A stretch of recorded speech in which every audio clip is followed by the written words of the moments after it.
Willkommen in Berlin. Mein Name ist Markus Haintz, ich bin Rechtsanwalt aus Ulm und Mitbegründer von Querdenken 731. Neben mir sitzt Santa Dupuy, Robert F. Kennedy Jr., Tina Joy und Heiko Schöning von den Ärzten für Aufklärung. Wir sind hier heute in Berlin, um die Mitglieder von Children's Health Europe und Children's Health Amerika von den Vereinigten Staaten zu begrüßen. Und Robert Kennedy Jr. ist nach Berlin gekommen, um hier mit Children's Health Europe mehrere Termine abzuhalten. Und das ist jetzt heute unser Anfangstreffen. Und ich würde dann direkt an den Heiko Schöning übergeben. Und dann kannst du ein paar Sachen noch in Englisch sagen und unsere Gäste nochmal auf Englisch begrüßen. Ja. Herzlichen Dank für die Einführung. Hello and welcome to Berlin. This is Friday, the 28th of August 2020. Well, a great welcome to this conference here. We have a great guest. My name is Heiko Schöning. I'm a medical doctor and I'm the co-founder of Doctors for Enlightenment, Ärzte für Aufklärung. So we are very pleased to have Robert F. Kennedy here in Berlin and with his colleagues from the Organization for Children's Health. They will speak to you just in a minute. So we are here, we are very pleased to have him here. So as you know, he is a nephew of the man who spoke the words, Ich bin ein Berliner, and they will tell you what they are going to do here in this historic place and in this historic times. Please. I am Robert F. Kennedy Jr. Excuse my voice, which should get better as I talk. And let me explain to you a little bit about the journey that brought me here. I run the biggest water protection group in the world. It's called Waterkeeper Alliance. And back in the early 2000s, I was suing big coal-burning power plants in the United States for discharging mercury. At that time, and my only concern was the impact of the mercury on fish and on human health of the human beings who ate the fish. Around that time, it came to my attention that there was also large amounts of mercury in vaccines, much larger exposures to children than any child would ever get from eating fish. And so I began to address that, and we started an organization that was had a very limited scope, which was trying to remove the mercury from vaccines.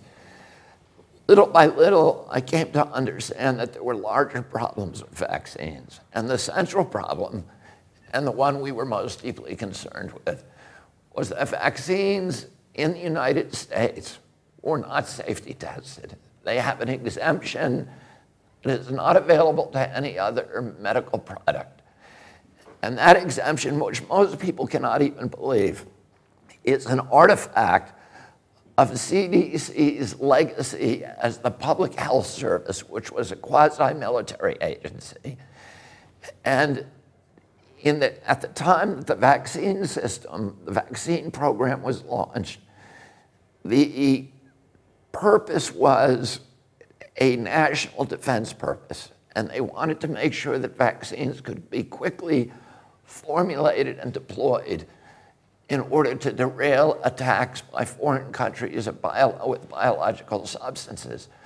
So they removed the regulatory impediments, including the necessity to test vaccines, to safety test vaccines against placebos. And so my very narrow purpose in starting the Children's Health Defense was to address this problem and get vaccines properly safety tested. Because if they're not safety tested, nobody can tell you with any medical authority whether that vaccine is injuring more people than it's saving. And yet, as we continued on with this advocacy, it became very clear that there were other problems as well. There was problems with the corruption in our political system, the pharmaceutical companies had not only corrupted our politicians with huge amounts of lobbying money, they had captured the agencies that are supposed to protect Americans from public health threats, the CDC, the FDA, the HHS. They had captured the press in our country. Huge influxes of advertising dollars, which had neutralized the press, and they had effectively subverted American democracy by neutralizing all of those institutions that the founding fathers of our nation had created to stand between a greedy corporation and a vulnerable child. The Congress had been corrupted. The regulatory agencies were captured. They had become sock puppets for the industry they're supposed to regulate. The press had been sidelined, and worst of all, they had passed a law in our country in 1986 that gave pharmaceutical companies complete immunity from liability. So there was no incentive for any of those companies to make vaccines safe. And little by little, we recognized that this was not just an American issue. This was a global issue. I came 2 years ago when I was arguing the Monsanto case, and I met my partner here, Senta Dupuy. And Senta already understood the connection that had taken me so long to formulate between toxics in our environment, the capture of our agencies and our political structures by those powerful companies. She also recognized that pharmaceutical companies were the most powerful, more powerful than oil, more powerful than the chemical industry, and a greater threat not only to our children's health, to all the institutions of democracy, not in the United States, but all around the globe. And I'm very glad that Tina Choi helped Senta to organize Children's Health Defense Europe. We are here today to announce, to launch the beginning of this organization. We've been very, very successful in the United States. We recognize that the pharmaceutical industry is operating and capturing politicians and running governments in every nation on the globe.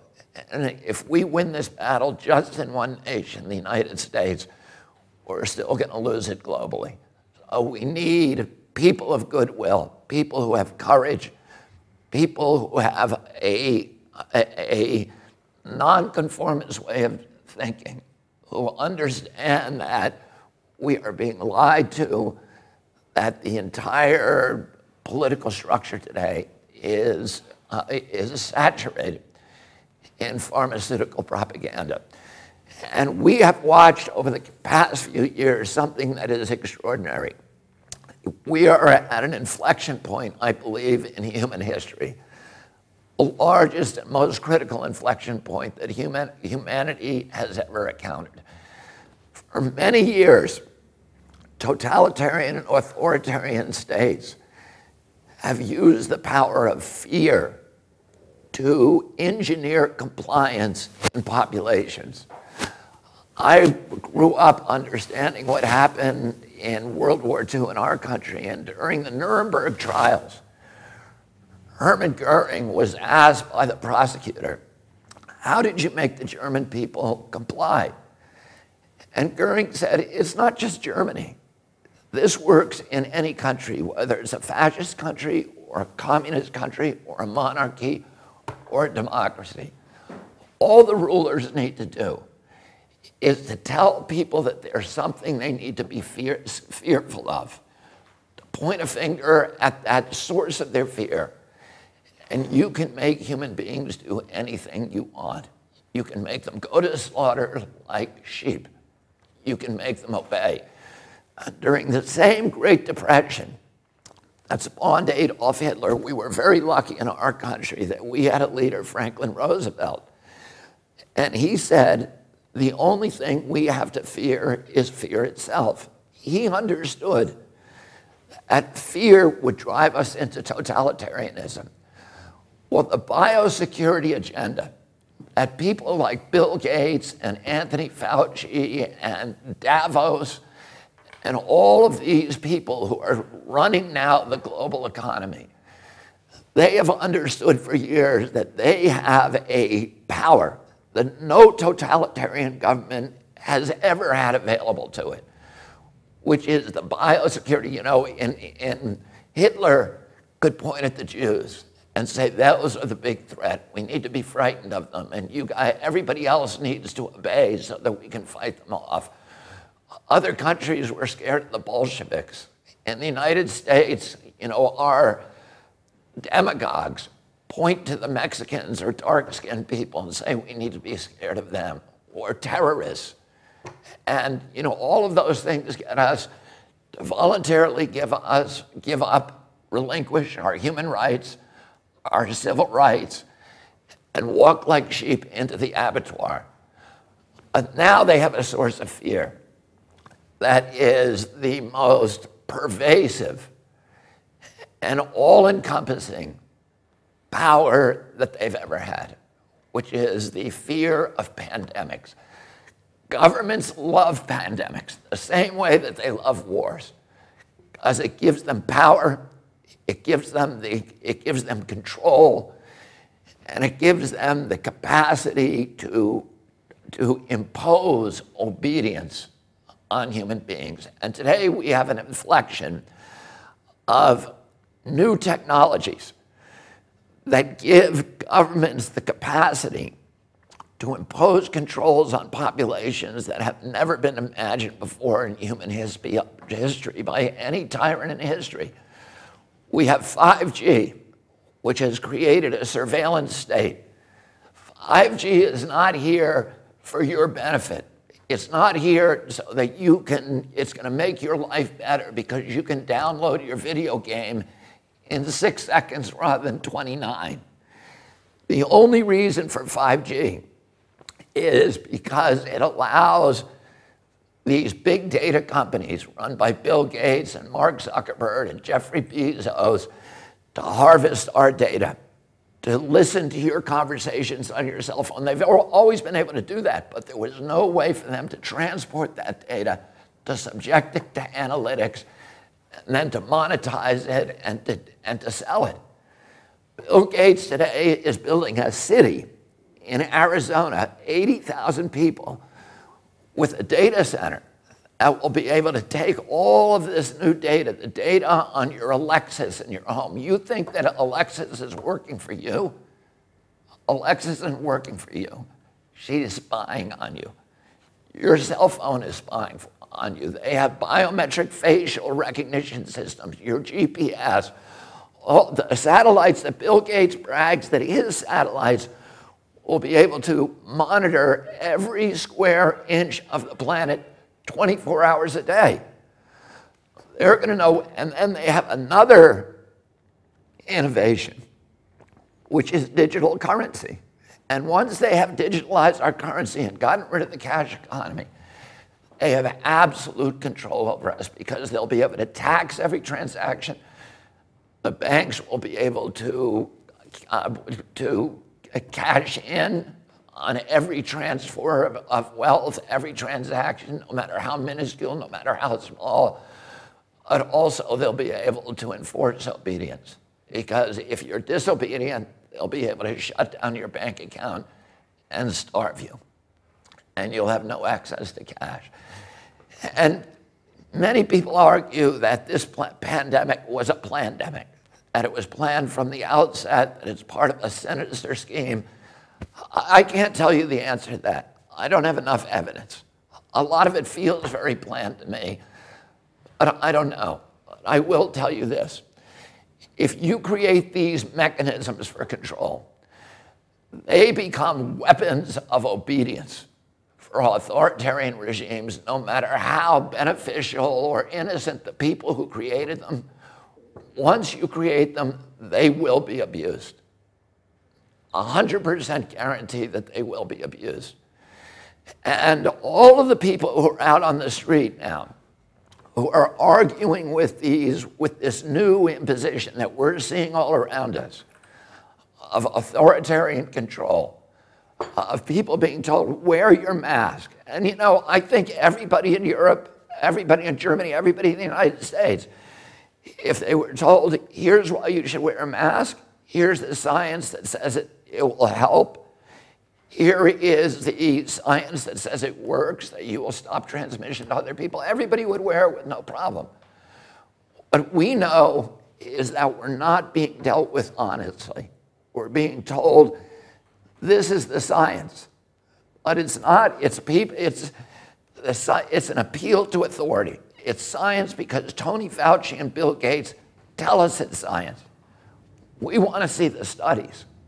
We want to see the studies on hydroxychloroquine. We want to see the studies on whether the lockdown is killing more people than the coronavirus. We want to see real science and real risk assessments. And we are not going to take the word. My father told me when I was a child, people in authority lie. And we all, if we are going to continue to live in a democracy, we need to understand that people in authority lie. People in authority will abuse every power that we relinquish to them. And right now, we are giving them the power to micromanage every bit of our lives 24 hours a day. They're going to know where we are. They're going to know the money that we spend. They're going to have access to our children. They're going to have the right to compel unwanted medical interventions on us. The Nazis did that in the camps in World War II. They tested vaccines on gypsies and Jews.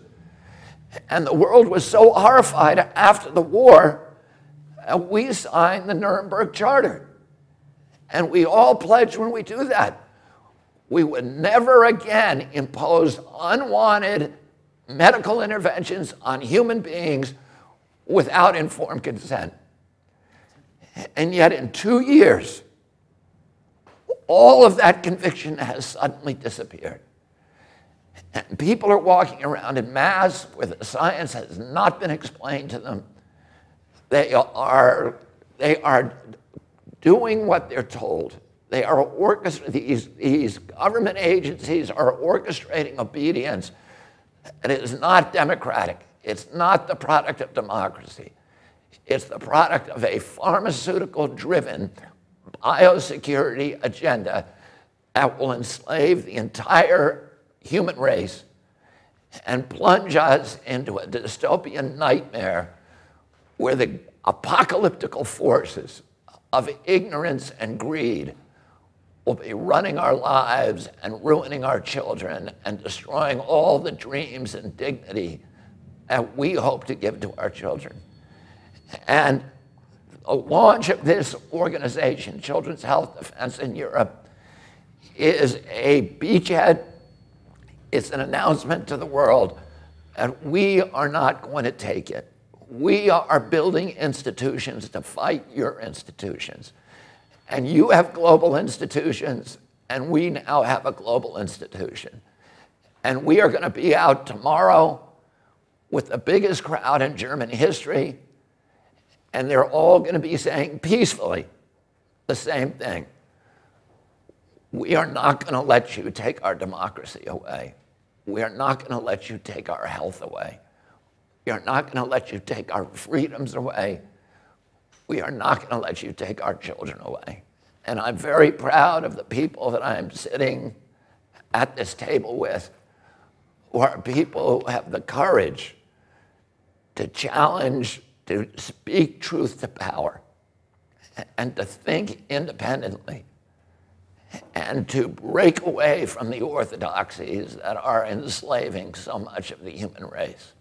Thank you.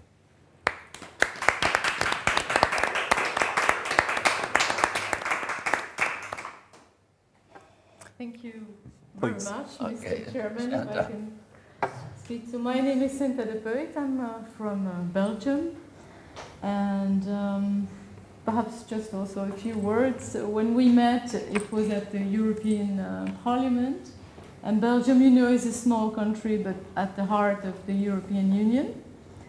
And so, yes, from experience, I've been, after my personal experience with vaccine injury, I started to question the science and the decisions that were made and try to lobby a little the European institutions. And it was very obvious to me that in all countries we could see the same strategies happening, the same narrative, the same science, the same kind of legislation, always in synchronous, let's say, simultaneously deployed in Europe, and also how big actually the influence of the United States was on European policies, and especially of, let's say, the American lobbies.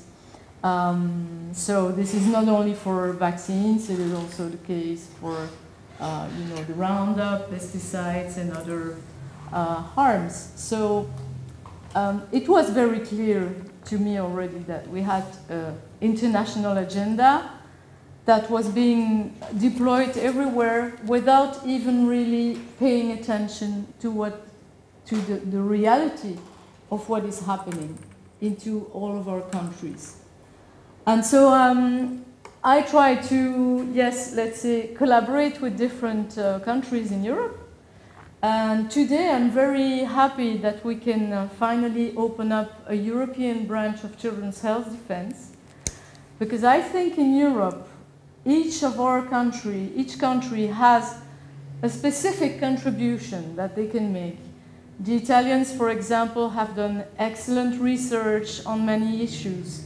The French also, you know, for each issue, every country might have a great scientist, a new research, something, a whistleblower, some new information, or some kind of action of activism that they can show and contribute. And so when I also see the whole work that has been done fantastic in the United States, how the organization of Robert F. Kennedy Jr. is really leading today a movement not only on health safety, but also increasingly on health freedom and human rights, because this is we're gradually moving from issues of health safety and regulation to real issues of human rights. And I can think of also, for example, of lately the litigation against censorship against Facebook. We are concerned by all those issues that, let's say, will add up to the first one that we were concerned with. And I really believe that together, all together today, with the inspiration, let's say, that Mr. Kennedy can give us, and the power of the actions that they are doing in the United States and also in each of our countries, that we can really provide today also, let's say, an international answer, or create a real alliance to stand up for our rights and for our freedoms and to refuse what is going on at the moment. Thank you, Santa. I would like to thank you. I just say, voilà, pour les personnes qui nous regardent en français, vraiment l'organisation va essayer d'être européenne, donc il y aura beaucoup de contenus qui seront traduits en français, anche per gli italiani che saluto adesso. Voglio dire che questa organizzazione sarà veramente europea. E vogliamo agire tutti insieme, anche fare la traduzione. Fra poco apriremo veramente un website e potremo condividere tutte le nostre informazioni. Yes, so I would like now to introduce you to Tina Choi, who is our German representative of Children's Health Defense Europe, and perhaps let her speak. I am very personally very, very impressed by the reaction of the German people, and I must say that as a European, I am very proud of being in Germany today. I think the Germans can make the difference in history. They have the consciousness that we all need, and they have the courage to manifest, you know, what they want, you know, to stand up for their rights today. So congratulations to Germany. Thank you for leading us today. Danke, Santa. Vielen Dank. Und vielen Dank, Mr. Kennedy. Ich kann mich nur anschließen. Wir sind sehr, sehr glücklich, dass wir uns an diesem Wochenende in Berlin befinden und dass wir die Children's Health Defense Europe, die Unterorganisation von der Children's Health Defense USA, heute eröffnen können. Morgen und übermorgen haben wir ein Meeting und dazu haben wir Mr. Kennedy nach Deutschland eingeladen. Und er ist gekommen und wir sind so glücklich, dass es geklappt hat. Und ja, vielen Dank, Mr. Kennedy, dass Sie hier sind. Thank you so much for being here. It's our great honor to have you and to open up the new chapter of Children's Health Defense Europe together with you and Mary Holland. Thank you. Thank you. I have some technical remarks. So this conference will be broadcast at www.acu2020.org. It will be translated into 10 languages. You can find other contents on this website as well. Plus, I'm here in Germany acting as a medical doctor of Robert Kennedy, and I just would like to announce his voice is not related to any virus or something. He has not COVID-19 something. It's a long-lasting physical voice disease, just to say this. So he is, his health is very intact, and we are proud to have him here with us. So tomorrow there will be a very big crowding, like in the 1st of August. This was the biggest in Europe. And tomorrow it's going to be much bigger, because we are standing here all together to try to tell the truth to the people. And I'm very pleased that we're here, that we're standing together internationally for health, especially for children. I'm a father as well, and I don't want that my sons will suffer in the future, and I don't want to be asked by them, by my sons, hey daddy, are you too chicken or too stupid at this time? Yeah, you gave all the remarks what we have in the 1930s. Yeah, I don't want to comment on this, but we have very special times. I agree with you, and we need to stand up and tell the truth. So thank you very much. Yeah, maybe a few words from me.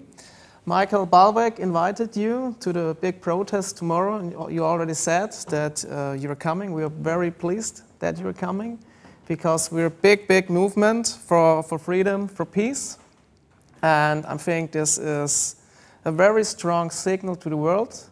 First of all, that you now have Children's Health Europe, because we have a lot of problems with children's rights right now in Germany.